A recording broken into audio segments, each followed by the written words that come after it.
Things are heating up, and guys, it's Scorched Earth. Welcome to another review of Par.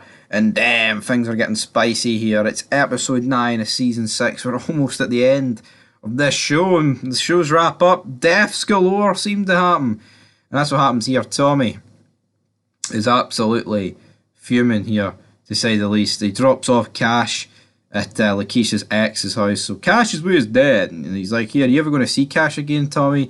Tommy's like, "Probably not," then leaves. Then he's confronted by Agent Rodriguez.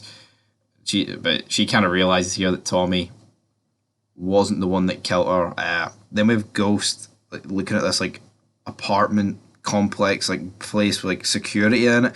It's a weird fucking building. But Ramona reveals that she's going to be jumping ship, and that James should also jump ship for Tate's campaign. Decide with the old white woman. That's what you've got to do, James. That is what you've got to do. But Tommy tells Ghost that everything's going to go to plan. They'll kill Jason later. But obviously, Tommy, I think he believes that Ghost is in fact the guy that's put a bullet into Lakeisha. But I don't know. I think it's almost... Would Ghost go that far? I mean, I guess Tommy killed Angela, but who knows, man? There's that many deaths happening in Par.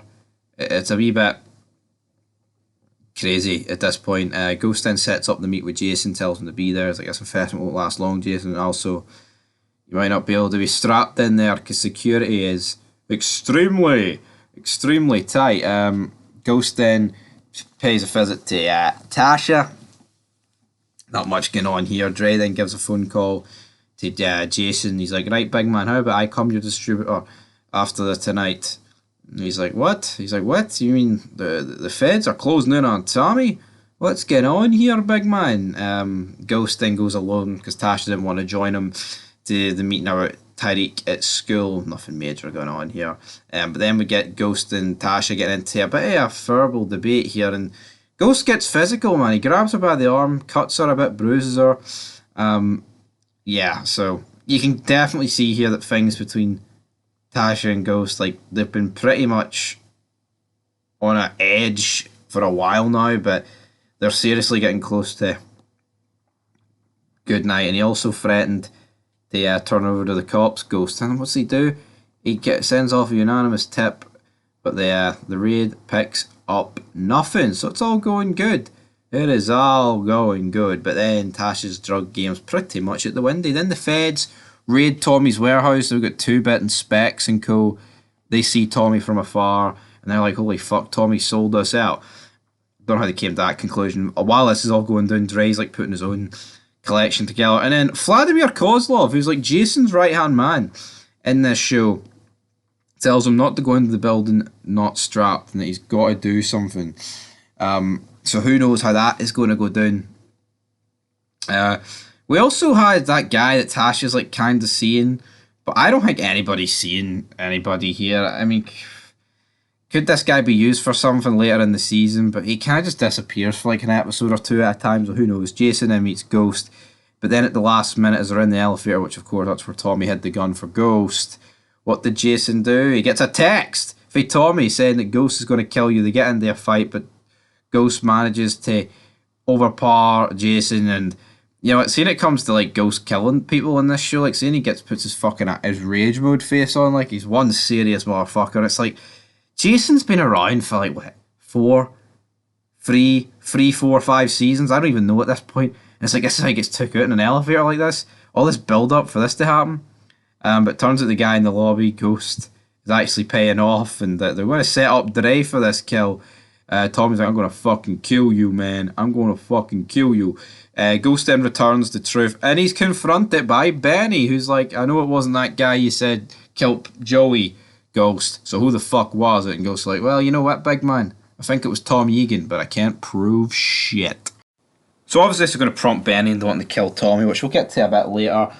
But it's right, how many people are going to die and there'll be no retaliation for? Jason's died, right?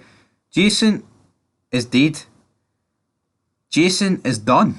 Jason is gone. We've seen Vladimir Klitschko in the front seat of the car. He's like, "You need to take gun, Jason. You don't take gun, you might die, man." Well, he does take the gun. Oh, he doesn't take the gun, sorry, and he dies. And like, where's his crew? You're made to believe that fucking Jason's this big bad bastard. And nothing's happened, right? And spoiler alert, nothing happens in episode 10 in that regard. So, in my opinion, I think that's poor. Like, you're led to believe this guy's untouchable, and he's like, oh, if one of you kill the other one, Tommy or Ghost, then I'm going to fucking kill the other one and send their body parts to their family. Sort of talk, and it's like, right, what are you doing? Sort yourself out. Would you? But Benny, let's see what Big Benny's made of. Is he made out of beans? Or is he made out of the reality? So we have Tasha sitting with Tyreek and Tommy. And this is like another weird conversation. It's like, right, Ghost has got to go.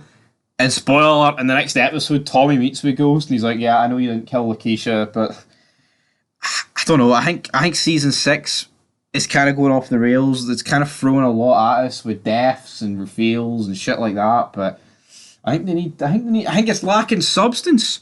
So, but essentially, this is Tyreek and Tasha give the go ahead to kill Ghost, and Tasha reveals to Tyreek that she's the one that killed Lakeisha, and Tyreek's like, yeah, that's alright, I'll protect you. Then the next scene, Tommy's returning home, right?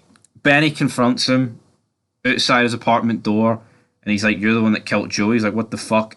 And Benny goes at him with a knife, and I say a knife, I mean the knife's smaller than fucking a pen, and they have a bit of a struggle, but Tommy manages to overpower him and stab him in the chest, and I'm sitting there thinking, this is this guy defending his cousin's honour. This is the best. This is the best he could offer. To me, this is just cheap. Again, this guy dies. There's no retaliation. You know, there's nothing. Like, this guy runs an entire crew. We've seen his weight a few episodes ago when he helped save Tyreek for Vincent and co. And like, here he is, top man, hyped up, trying to defend his cousin's death, and he gets took out like a little bitch. This show's problem for me is that it overbooks some people like too much, and then other people just get took out like they're absolute jobbers. I mean, that is the reality. I couldn't actually believe that this Benny guy died here. I mean, I'm not saying when it comes to like a fight that Benny should beat Tommy, but at the end of the day, he fucking just... it's like a 10-second fight scene and Tommy manages to stab him. Dre then goes to meet Jason, but Ghost already sent a text out for Jason's phone that Dre double-crossed him, and Dre manages to escape the police. Tate and Ghost eventually here decide to cut all ties by the looks of it. And Rhonda has also officially cut the ties with Tate. She's told him to his face. Agent Rodriguez and Sachs are like, you know what? We've got one last throw of the dice. Let's go to Tasha. And then Tasha actually gives up here that Ghost probably killed Terry Silver. But even like the way she revealed it, like, yeah, Terminal 4 at the airport here. Yeah, that's probably where he killed Terry Silver. It just seems like a very weird reveal. Which then in turn prompts them to going into the terminal. And they do find Terry Silver. So we do get finally that confirmation that, I was going to say that we've all been waiting for. I mean, I guess we kind of knew he was dead, to be honest, but I actually thought when they were going to open this car, it was going to blow up and kill him. I thought it was going to be a ploy for Tasha and co, because it would have got Sax and her off the backs, but here, maybe Big Stevie thought wrong, and they were also doing this off the books. I guess I didn't really know that, but yeah, Sax takes his phone, because he doesn't want anything to do with it. He's like, you know what, actually...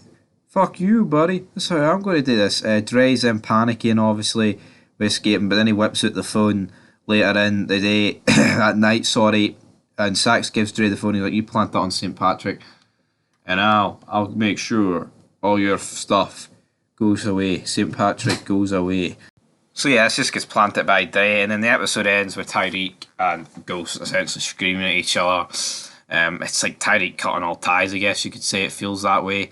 Talking about the fact, well, here, you may give me life, but you are not my father. Fuck you, buddy.